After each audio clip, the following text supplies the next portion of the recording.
மற்ற கட்சி கொடிகளை தங்கள் கூட்டங்கள்ல அதை கூட சரியா செய்ய தெரியல. அரசியல்ல ரொம்ப தரம் தாழ்ந்து பழனிசாமி கம்பெனி செயல்பட்டு கொண்டிருக்கிறது.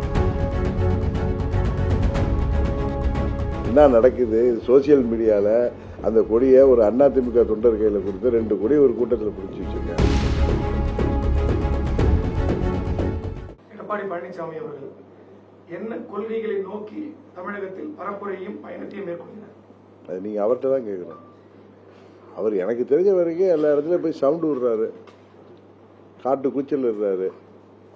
துரோகம் தமிழ்நாடு முழுவதும் சென்று பேயாட்டம் ஆடிட்டு இருக்கு, தலைவிரித்து ஆடுகிறது. போதாக்குறைக்கு மற்ற கட்சி கொடிகளை தங்கள் கூட்டங்கள்ல அதை கூட சரியா செய்ய தெரியல. அதில் நான் பார்த்தேன், இன்னைக்கு நாமக்கல் மாவட்டத்தில் குமாரபாளையத்தில் நினைக்கிறேன், அந்த கூட்டத்தில் ஒரு ஏடிமிக்க டிஷர்ட் போட்டு தாவேகா கொடியை தூக்கி பிடிக்கிறாங்க.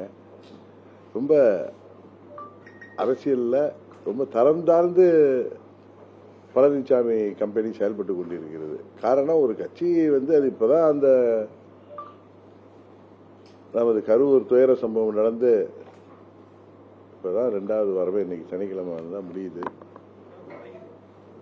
இன்னொரு கட்சியோட கூட்டணியை பத்தி பேசுவது, இன்னொரு கட்சி கூட்டணிக்கு வர வேண்டும் என்று நினைப்பது அவர்களுடைய உரிமை. தேர்தல் இருக்கிற இடத்துல கூட்டணி வேணும்னு ஒரு கட்சி நினைக்குது.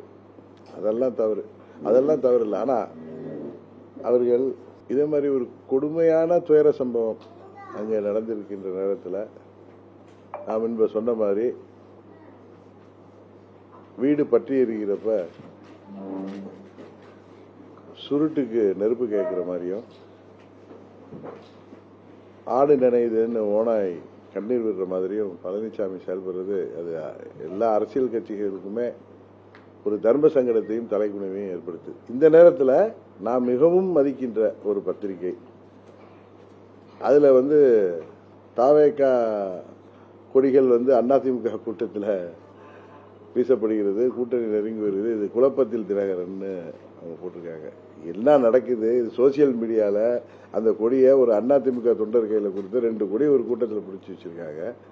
இன்னும் நான் பார்த்தேன், தாவேகாவுடைய அந்த நாமக்கல் மாவட்ட செயலர் அதை வன்மையாக கண்டிச்சு நம்ம நிர்வாகிகளோ தொண்டர்களோ யாரும் வேற கூட்டங்களில், மாற்றுக் கட்சி கூட்டங்களில் போய் கொடியை தூக்கக்கூடாது, கொடியை ஆட்டக்கூடாது அப்படின்னு கூட போட்டிருக்காங்க. ஆனால் அது அவங்க இல்லை, அது ஏடிமிக்க டிஷர்ட் போட்டு ஒரு இன்னொரு கட்சி தொண்டர் போய் யாராவது கொடியை பிடிப்பாங்களா? அதை கூட சரியா தெரிய செய்யலை பழனிசாமி கம்பெனிக்கு.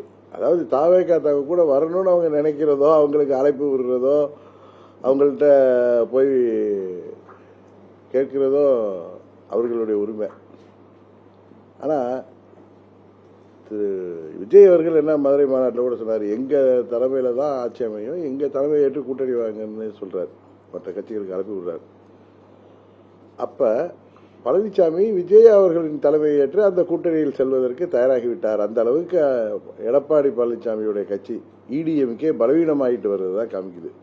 ஒரு கட்சியை கூட்டணி பேசுவது, கூட்டணிக்கு அழைப்பு விடுவது என்பது வேற. அவங்க தொண்டர்கள், அவங்க கொடியை இவங்க அதிமுக தொண்டர்களை வச்சு, எடப்பாடி பழனிசாமி தன் கட்சி தொண்டர்களை வைத்து அந்த கொடியை தூக்கி பிடித்து அது ஊடகங்கள்லாம் அது வெட்ட வெளிச்சமாக வந்தது.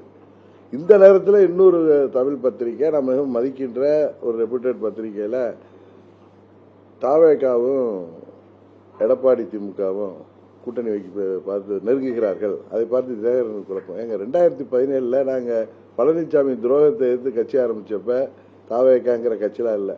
எந்த ஒரு கட்சியும் இன்னொரு கட்சி தன்னோட கூட்டணிக்கு வரும் என்று தொடங்கப்படுவதில்லை, அரசியல் நடப்பதில்லை.